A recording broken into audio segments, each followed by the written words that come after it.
Hola, ¿cómo les va? Buenas tardes, buenos días. Con esta clase asincrónica estoy poniéndome al día, ¿cierto? Respecto a lo que ya habíamos visto la semana anterior, ¿cierto? Que les había quedado debiendo la cápsula. Y me faltaría entonces una más, que sería la correspondiente a esta semana, para que quedáramos completamente al día con el progreso de las sesiones de este curso. ¿Ya? Sin embargo, yo sabía que esto iba a pasar, lo preví, digamos, no tiene ni un, eh, no hay ni un problema, ¿cierto? Y es que íbamos a desviarnos, ¿cierto? Del guión metodológico que habíamos redactado con los ayudantes, ¿cierto? Y que habíamos compartido con ustedes. ¿Por qué razón? Porque hoy día eh, o esta semana, mejor dicho, nos correspondía hablar de Mesoamérica, ¿cierto? Nos correspondía hablar de Mesoamérica con la idea de seguir explorando, ¿cierto? Seguir fortaleciendo la comprensión de este elemento teórico que son las áreas culturales, ¿cierto? Las áreas culturales por una parte y los horizontes culturales. ¿Ya? Habíamos dicho, y esto se los vuelvo a recalcar para que les quede grabado, ¿cierto? Y para que también, si es que ustedes se interesan en el futuro por emprender algún trabajo en el ámbito de la América antigua, ¿cierto? De las grandes civilizaciones o de las distintas culturas americanas, ¿cierto? Anteriores a la llegada de los conquistadores europeos, consideren, ¿cierto? Esta teoría, ¿cierto? Este campo teórico de las áreas culturales. ¿Por qué? Porque, claro, gozó de mucha fuerza, ¿cierto? De mucha aceptación. A partir de los planteamientos, sobre todo surgidos de la arqueología, ¿ya? Porque servía para explicar zonas, ¿cierto? Geográficas que uno más o menos le encontraba alguna coherencia, ¿ya? Pero resulta que en el último tiempo y como siempre, ¿cierto? Los descubrimientos arqueológicos van modificando todas lo que son las grandes estructuras teóricas que van construyendo a medida que van surgiendo nuevos descubrimientos, ¿cierto? Entonces hoy en día ya como que ha perdido un poco sentido, el sentido o ha perdido un poco la solidez, ¿cierto? Que tenía la idea de las áreas culturales hasta hace unos, qué sé yo, 15 20 años atrás, más o menos. ¿Ya? ¿Por qué razón? Bueno, por diversas razones, ¿cierto? Una de las cuales yo encuentro más importante y es que en los márgenes de estas áreas culturales o en las zonas limítrofes, fronterizas, ¿cierto? Ya no estoy hablando de fronteras políticas, sino que estoy hablando sobre todo de fronteras culturales, fronteras lingüísticas, empiezan a llamar mucho la atención, ¿cierto? De la investigación en antropología, en historia, y desde ahí entonces se levanta, se despierta una fuerte crítica hacia las teorías de las áreas culturales, ¿ya? Como una teoría cuya voluntad, cuyo espíritu es omniabarcador, que ensombrece, ¿cierto?, las otras realidades, que busca imponer sus propias funcionalidades, sus propias estructuras, ¿cierto?, como una especie de norma para la totalidad. Entonces, ese tipo de críticas, ¿ya? eh, mm, hacen que hoy en día las áreas culturales no sean la única vía, ¿cierto?, para estudiar la América, ¿cierto?, pre-europea, precolonial, prehispana, ¿cierto? Portuguesa. Entonces, bueno, nos correspondía hablar de México, pero vamos a terminar de hablar nos correspondía hablar de México para enfocar teóricamente el curso, pero me parece que vamos a sacrificar un poco, o vamos a posponer, más que mejor dicho, esta actividad, ¿cierto? Y vamos a cerrar o ir cerrando en la medida de lo posible, ¿cierto? El repaso, ¿cierto? Este repaso que vamos a hacer sobre el área andina, ¿cierto? El área andina, o si usted quiere, también lo podemos llamar el Perú histórico, ¿ya? Perú histórico, que abarca, ¿cierto? Desde desde los pastos en Colombia, ¿ah? Hasta las zonas de las selvas altas, ¿ah? En el norte, la parte del altiplano, la zona de Tarapacá también, Atacama y el norte de Argentina, ¿cierto? Los valles que caen ya hacia La Pampa en el noroeste argentino, en la zona de Salta sobre todo, ¿ya? Entonces, bueno, recordarán ustedes que habíamos hablado de que dentro de esta área cultural se reconocían cuatro horizontes, ¿ya? El horizonte Chavín, el cual ya vimos en clase, ¿cierto? Con su pequeña ciudad templo, ¿cierto? Que es Chavín de Huántar y que tenía esa facultad de vincular la sierra donde está enclavada con la zona altiplánica, con la zona costera y con la zona selvática, ¿ya? Y que aquello se veía sobre todo en los motivos que representan su alfarería, ¿cierto? Las vasijas, la cerámica de Chavín, ¿cierto? Y lo otro que es bien interesante, ¿cierto? Que no solamente son los motivos, sino que además se entiende por las características arquitectónicas, ¿ya? Por el manejo del agua, ¿cierto? Por todas las pasadizos, ¿cierto? Los pasillos, las cavidades que existían al interior de Chavín de Huántar, junto con los motivos que habían en las mismas cabezas clavas, ¿cierto? Recordarán las cabezas clavas que son estas especies de ladrillos de piedra que están al exterior y que sobresalen y que representan figuras animales o sea, zoomórficas o antropomórficas, ¿cierto? Hacen pensar que se trataba de un lugar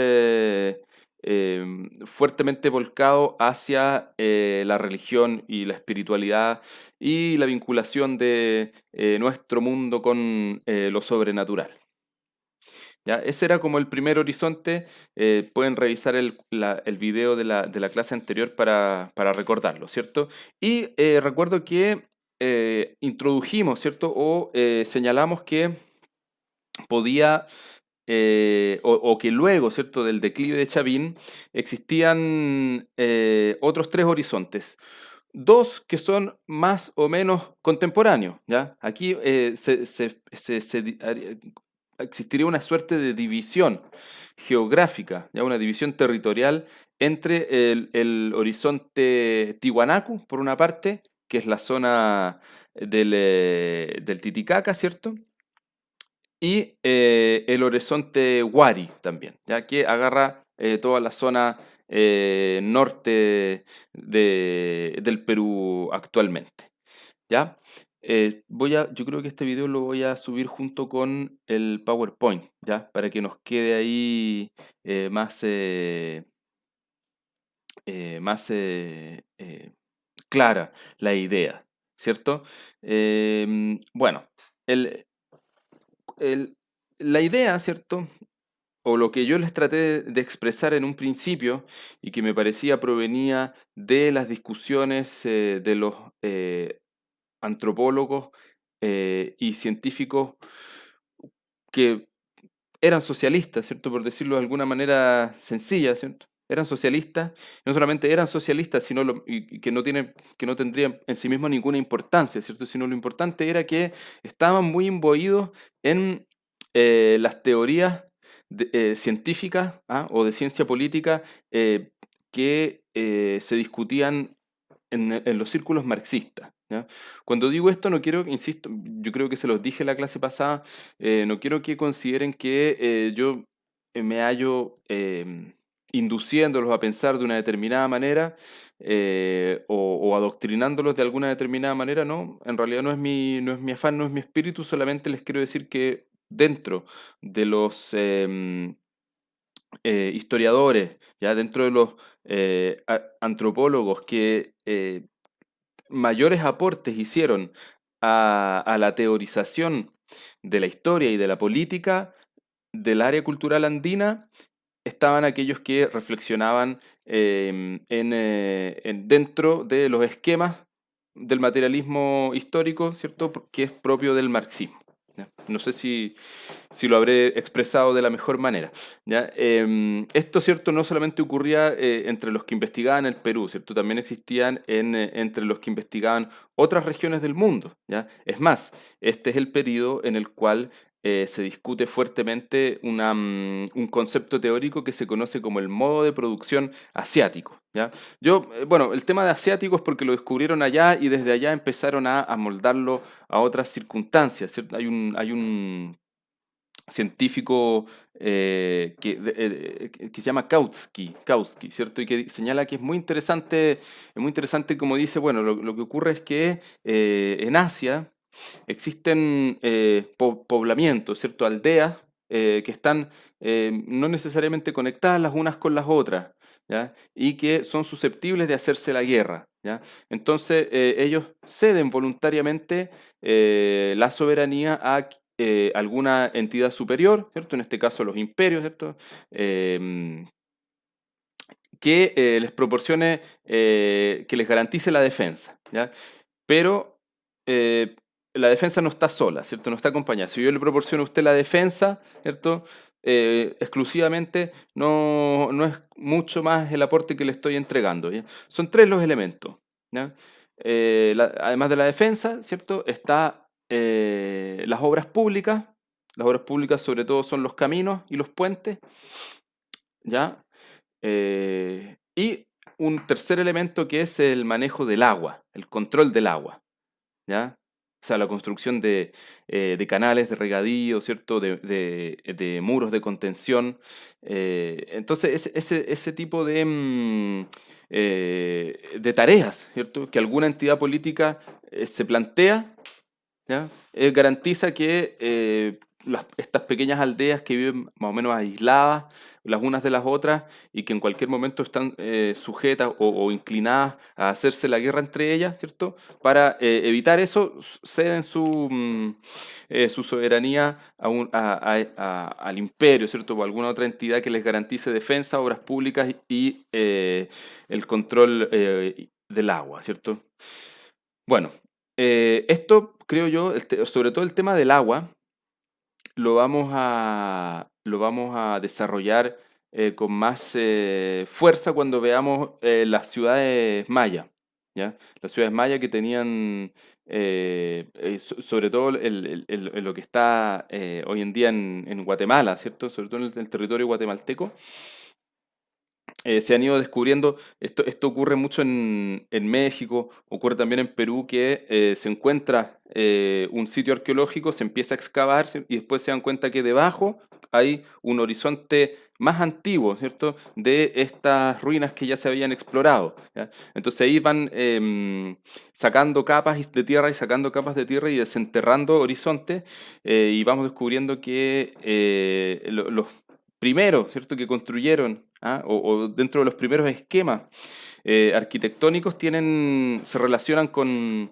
el manejo del agua, ¿cierto? Con la construcción de canales, de lagunas artificiales y un sinfín de cosas, ¿cierto? Por ejemplo, bueno, hasta hace un tiempo atrás, aquí me salto al periodo de los incas, ¿cierto? Pero hace un tiempo atrás se mucha gente desconocía, o la gran mayoría de la gente desconocía que cuando llegan los conquistadores hispanos a la zona del río Mapocho de Santiago, ¿cierto? Y ven, hoy acá hay mucha población que vive acá, ¿cierto?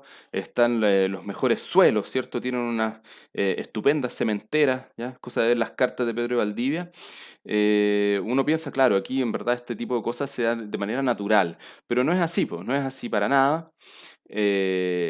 Muchos de los canales, por ejemplo, el canal San Carlos en Santiago, que más o menos agarra toda una zona importante que va en paralelo a la línea de la cordillera, es una canalización incaica, ¿ya? Entonces uno piensa que, bueno, este canal ha existido siempre, es de formación natural, no.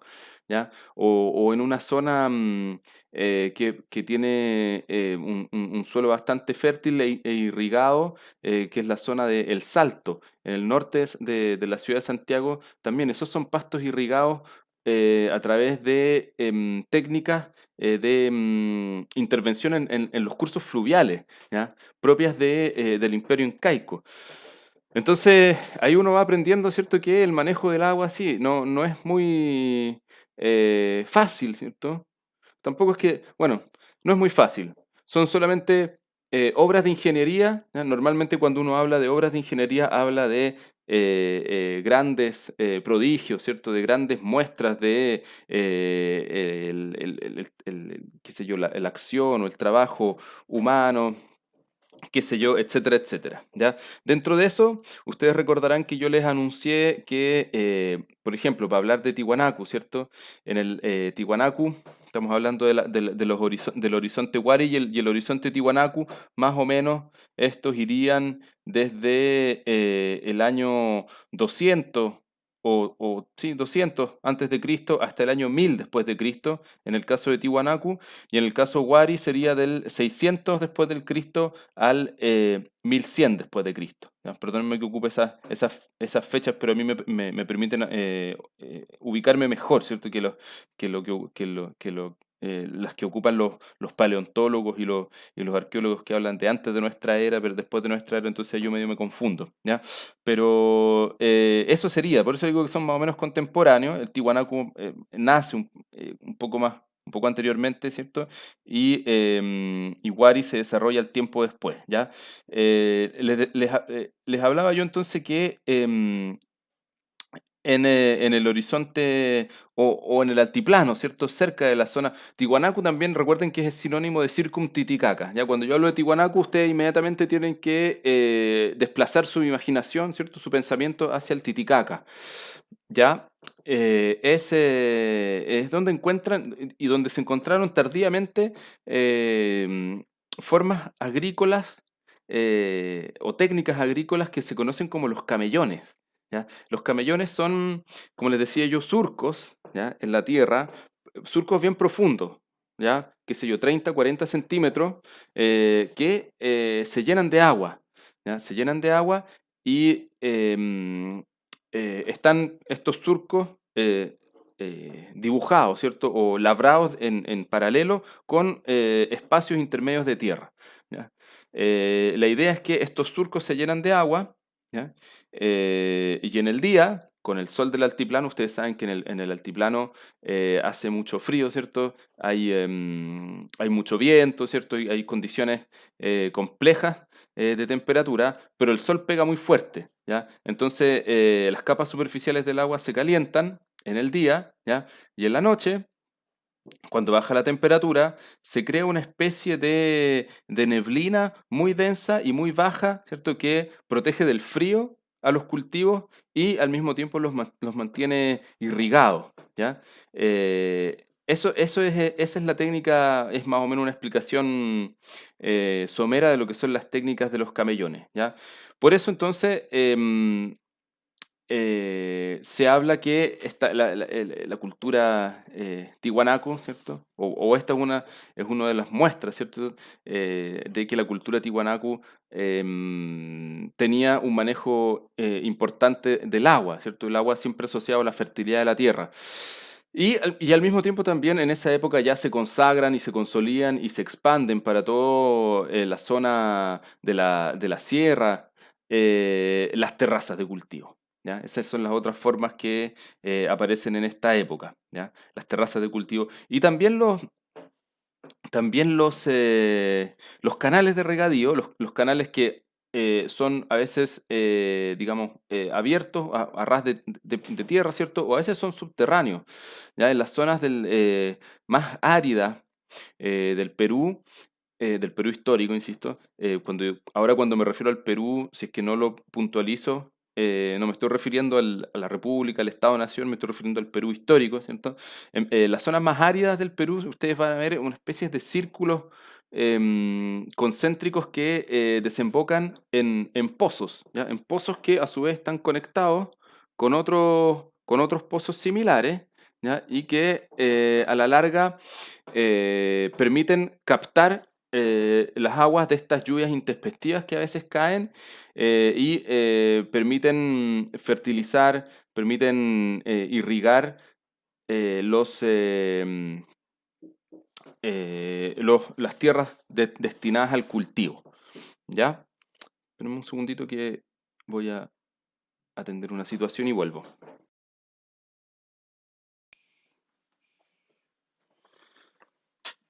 Bueno, entonces eso es más o menos una breve introducción a lo que es a lo que es el manejo del agua, ¿cierto? La cultura hidráulica, ¿ya?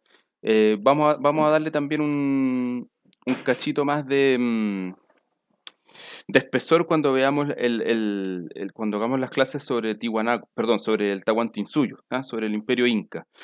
Ya hay, como les decía, las zonas del Perú histórico, eh, hay muchas zonas áridas, ¿cierto? Y que no por eso tienen mal suelo, ¿ya? Si lo único que es complejo es llevar el agua hacia esas zonas, ¿ya? Y además, bueno, hay otro desafío, ¿ya? Que tiene que ver con la manera en que se preparan y se aclimatan, ¿cierto? Cómo se manipulan los cultivos, ¿cierto? Para poder producirse, poder trabajarse y desarrollarse en distintas altitudes, ¿ya? Bueno, les voy a añadir aquí también dos aspectos que me llaman la atención y que creo que vale la pena tener en mente cuando nos referimos al horizonte Wari, ¿ya? Y al horizonte Tiwanaku, ¿ya? El primero tiene que ver con la aparición, ¿cierto?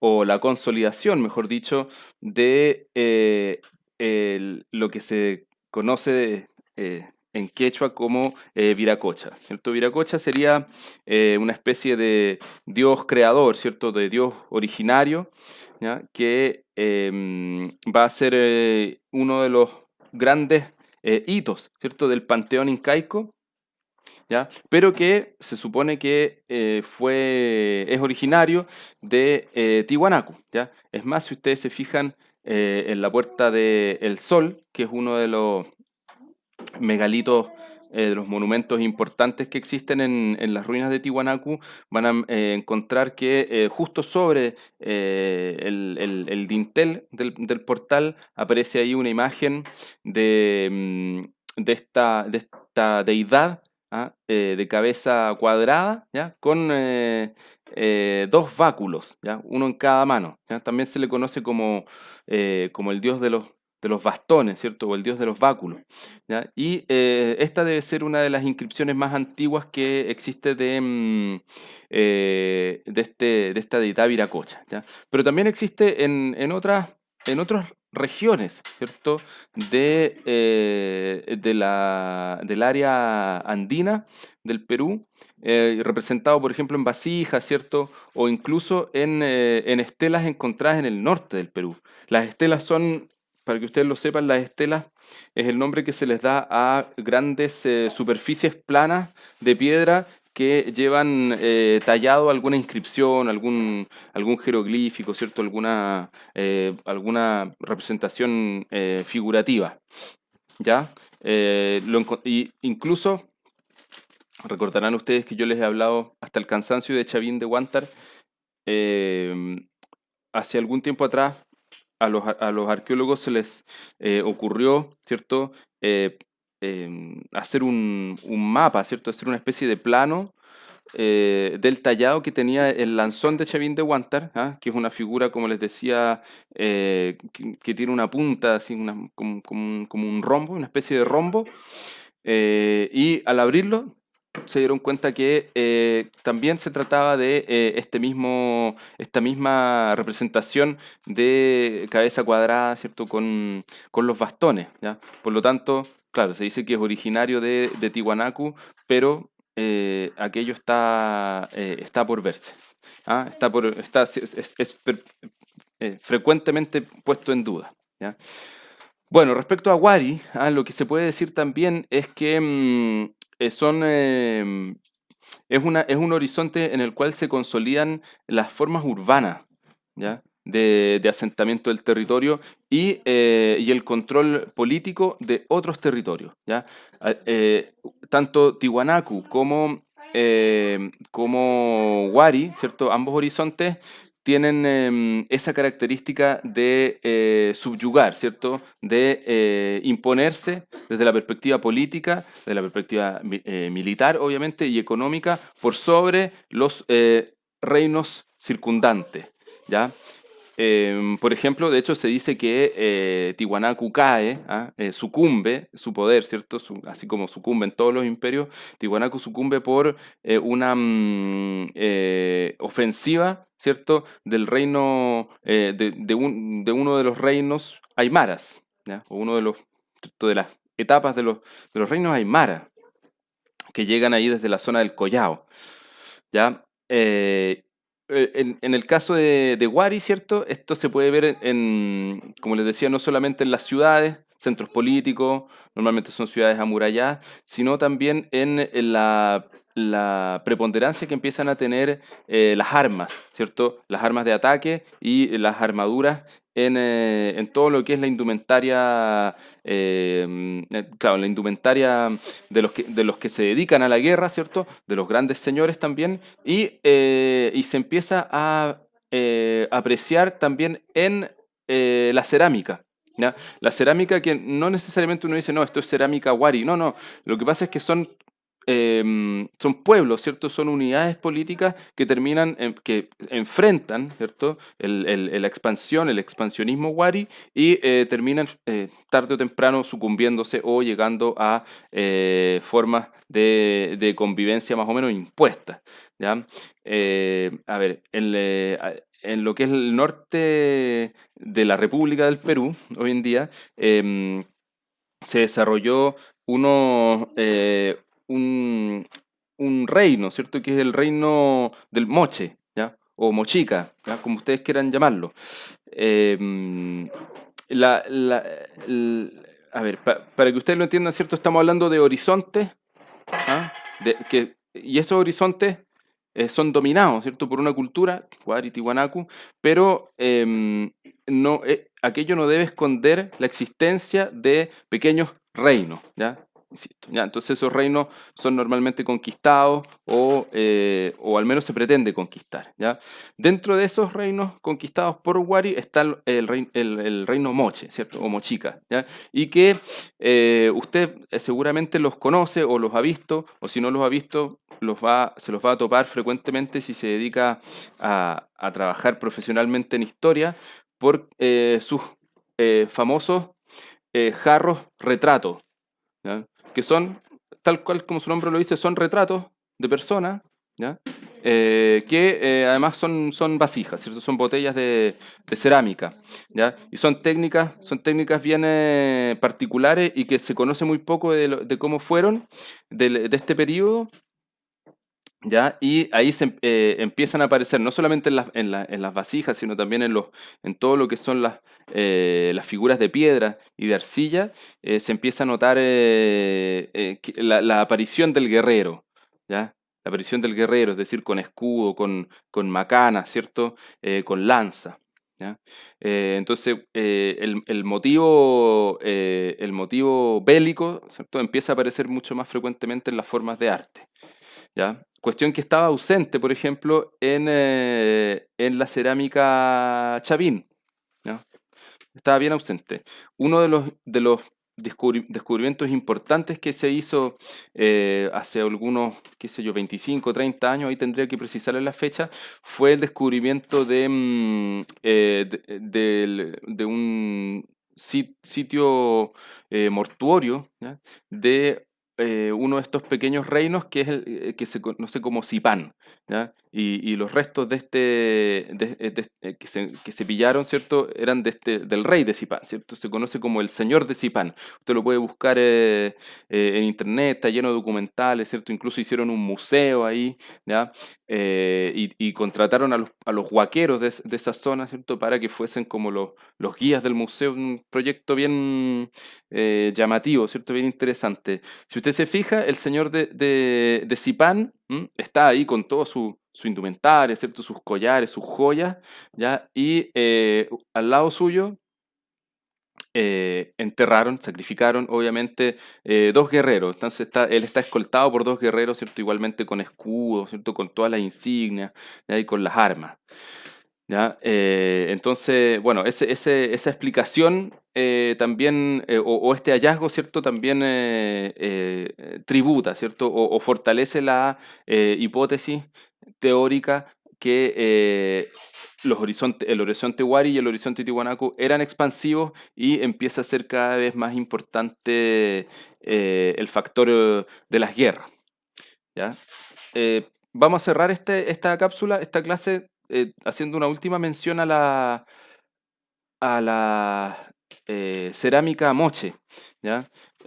Porque es muy ilustrativa, ¿cierto? De otras formas o de otros universos, ¿cierto? Conceptuales que a veces nosotros, por desconocer, ¿cierto? Por ignorar, pasamos por alto, como sería la sexualidad, ¿cierto? La sexualidad en el Perú, ¿ya? Ahí les voy a mostrar algunas, ¿cierto? Algunas vasijas, ¿ya? Que se pueden encontrar en los museos. Estos también son bastante famosas, ¿cierto? Y la más importante de todas, o eh, la más, ¿cómo decirlo? Eh, Reveladora, ¿cierto? De una práctica que desconocemos, es esta en la cual se ve a una señora que está pariendo a un recién nacido, ¿cierto? Entonces aparece ayudándola desde enfrente la partera y por detrás abrazándola y conteniéndola el varón, ¿cierto? Entonces qué sé yo, si usted le interesa la historia de género, ¿cierto? O si se vaya más específicamente a lo que es la historia de la infancia, ¿ya? O si quiere usted explorar lo que son los partos en las sociedades andinas antiguas, encuentra en esta vasija bastantes detalles, ¿ya? Bueno, la clase entonces de mañana miércoles, vamos a tirarnos a reflexionar en torno al Tahuantinsuyo, ¿cierto? Que sería este cuarto horizonte cultural, el Imperio Inca, ¿ya? Y vamos a tenerlo también en cuenta, y para que ustedes también lo tengan en cuenta, la existencia de estos pequeños reinos. Yo creo que nos vamos a enfocar también en eso, ¿ya? Bueno, espero que les haya servido esta clase. Nos vemos mañana. Chao.